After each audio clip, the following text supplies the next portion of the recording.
Assalamualaikum warahmatullahi wabarakatuh. Halo rekan klub yang istiqomah, gimana kabarnya sekarang? Semoga kalian baik-baik saja ya Sum.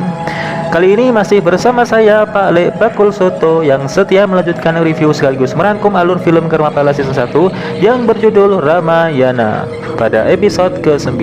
Jadi siapkan posisi rebahan yang sopan sancuy, pasang headset Anda, pastikan tahu isi tempe mendoan pisang rebus ote-ote sudah siap menemani Anda, dan capcus. Di awal scene diperlihatkan Raja Rahwana yang hampir tidak kuat menahan hawa nafsunya yang ingin bersegera bermantap-mantap dengan Dewi Sinta walaupun dengan cara paksaan.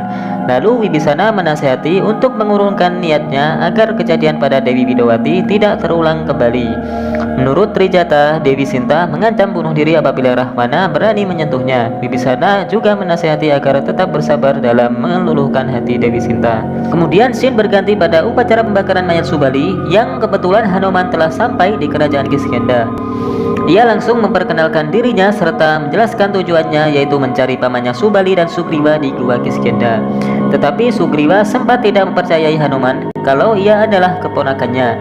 Lalu Hanuman membuktikan dengan menceritakan seluk-beluk dirinya dan ibunya hingga mengetahui nama asli paman Subali dan Sugriwa, hingga Sugriwa akhirnya mengakui bahwa Hanuman adalah putra Anjani. Hanuman juga bersedia kepada Pangeran Ayodhya seperti yang diperintahkan oleh Eyang Gautama.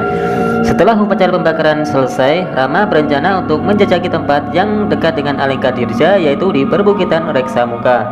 Setelah itu, Rama baru bisa menentukan langkah selanjutnya untuk menyerang kerajaan Alengka. Sugriwa mendengar bahwa perbukitan Reksamuka masih wingit sekali, banyak denawa dan makhluk halus yang menguasai tempat itu.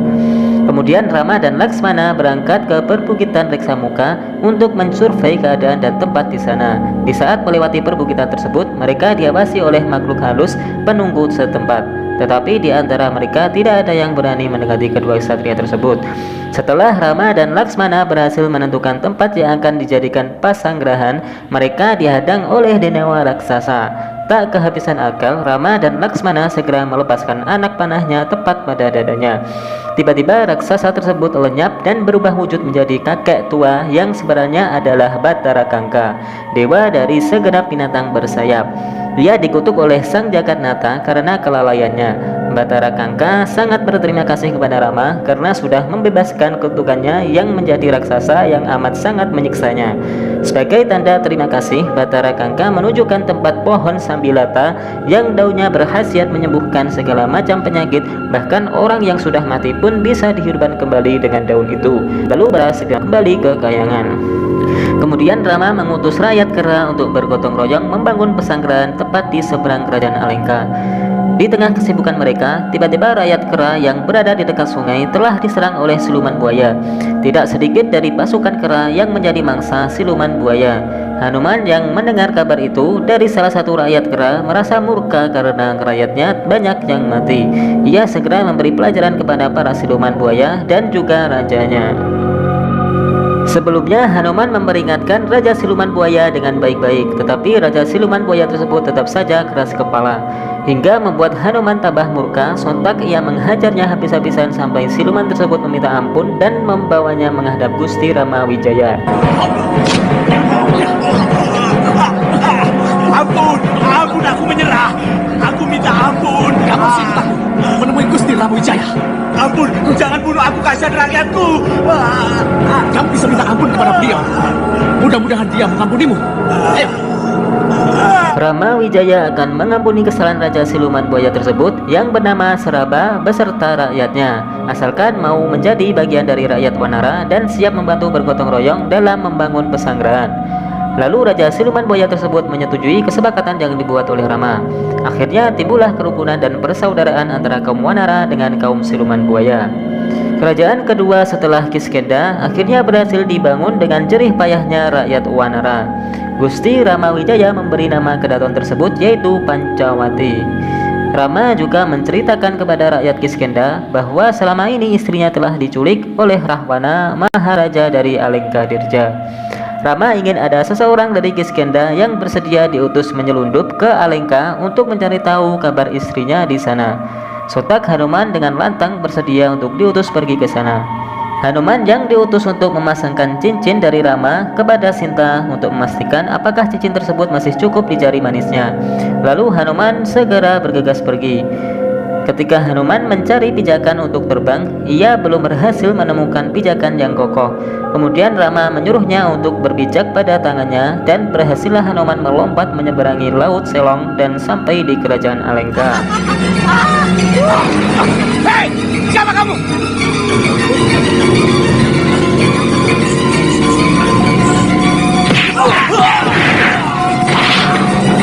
Setibanya Hanuman di kawasan kerajaan Alengka, ia menyamar menjadi seekor monyet kecil. Tak disangka ada seorang dayang yang melihat monyet kecil tersebut, lalu membawanya untuk dihadiahkan kepada Gusti Dewi Sinta. Sang Dewi sangat menyukai monyet lucu yang dibawa oleh dayangnya. Setelah dayangnya pergi, tiba-tiba monyet tersebut berubah wujud ke asalnya, yaitu Hanuman. Sontak Hanuman bersujud dan meminta maaf serta menjelaskan tujuannya bahwa ia adalah utusan dari Gusti Rama untuk menyampaikan sebuah cincin, sekedar untuk memastikan apakah cincin itu masih cukup di jari manisnya. Dan faktanya cincin tersebut masih cukup di jari manis sang Dewi seperti dulu. Gusti Dewi juga mengutus Hanuman agar menyampaikan kepada Gusti Rama bahwa sang Dewi masih suci, dan apabila Rahwana berani menyentuh kulitnya, maka sang Dewi mengancam untuk bunuh diri. Trijata juga siap menjadi saksi atas kesucian Dewi Sinta. Hanuman menceritakan bahwa Gusti Rama berada di seberang Laut Selong dengan membangun kerajaan Pancawati sebagai pesanggrahan untuk merencanakan penyerbuan terhadap kerajaan Alengka.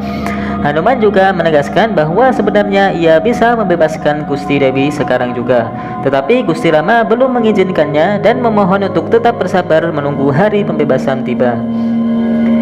Hanuman pamit mohon diri untuk menjajal kehebatan negeri Alengka. Sontak Trijata khawatir dengan Hanuman karena di sini gudangnya orang-orang sakti. Ia berharap agar jangan sampai Hanuman tertangkap oleh para prajurit-prajurit Alengka. Hanuman mulai mengacau di tempat pemujaan Maharaja Rahwana, hingga seluruh prajurit geram dengan tingkah Hanuman yang merusak sesaji di tempat tersebut dan berusaha menangkap si Hanuman, tetapi tak satupun prajurit kerajaan yang mampu menangkapnya.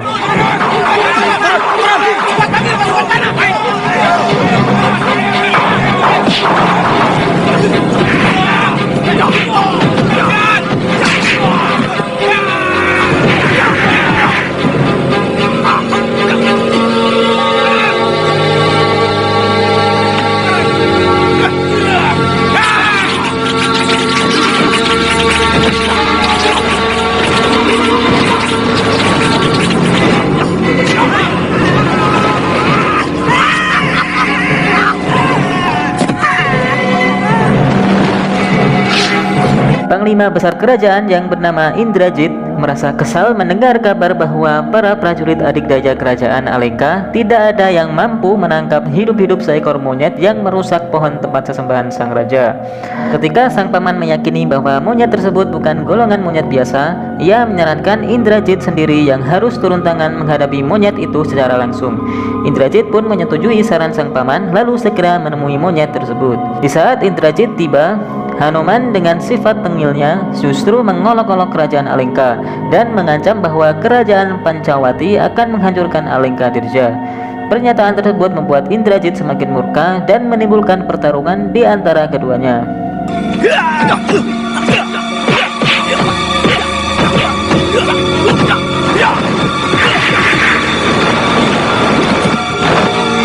Ketika Indrajit kewalahan menghadapi Hanuman, ia menggunakan busur panah pusakanya naga rantai palu yang membuat Hanuman berhasil dilumpuhkan. Di samping itu, Trijata terkejut melihat Hanuman tertangkap.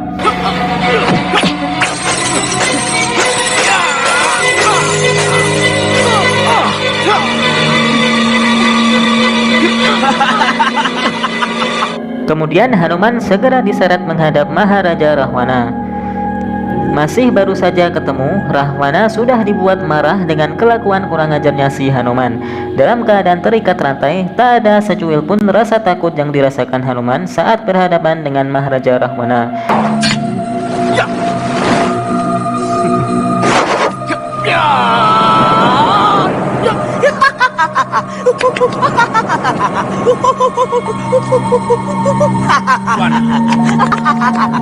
Justru tingkah tengilnya dan memamerkan kemampuannya di hadapan Rahwana hingga sang raja naik darah lalu memerintahkan Indrajit agar dihukum dengan dibakar hidup-hidup. Wibisana bertekad bicara bijak dengan Rahwana agar lebih baik Hanuman dibebaskan. Ia yakin bahwa Hanuman adalah wujud perintah dari Ayodhya yang dikirim kemari.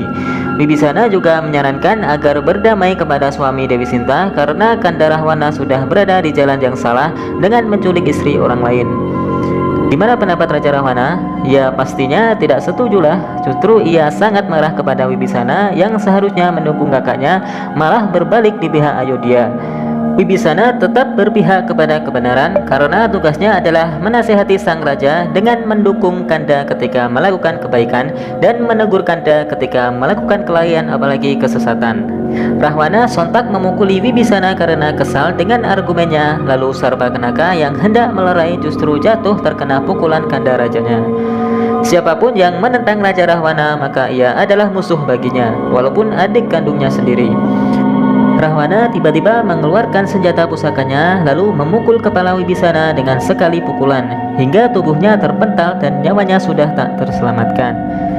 Kemudian scene kembali pada Hanuman yang siap untuk dibakar hidup-hidup.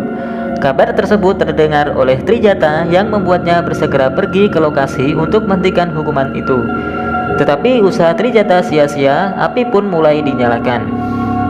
Mengingat bahwa Hanuman mempunyai ajian kebal api yang didapat dari eyangnya Gautama, seakan-akan tubuhnya masih utuh saat dibakar tanpa ada satupun luka bakar.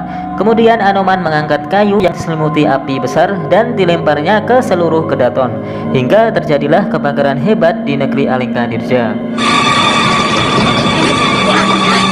Aku terbang. Dia membawa api itu ke Kedaton.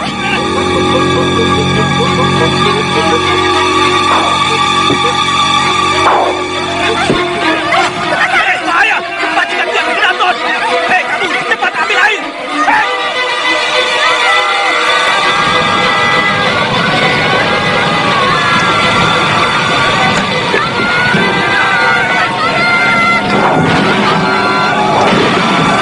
Dengan sigap Rahwana segera menurunkan hujan untuk memadamkan api yang membakar negerinya. Rahwana juga bersumpah akan membunuh Hanuman dengan pusakanya. Lalu film bersambung.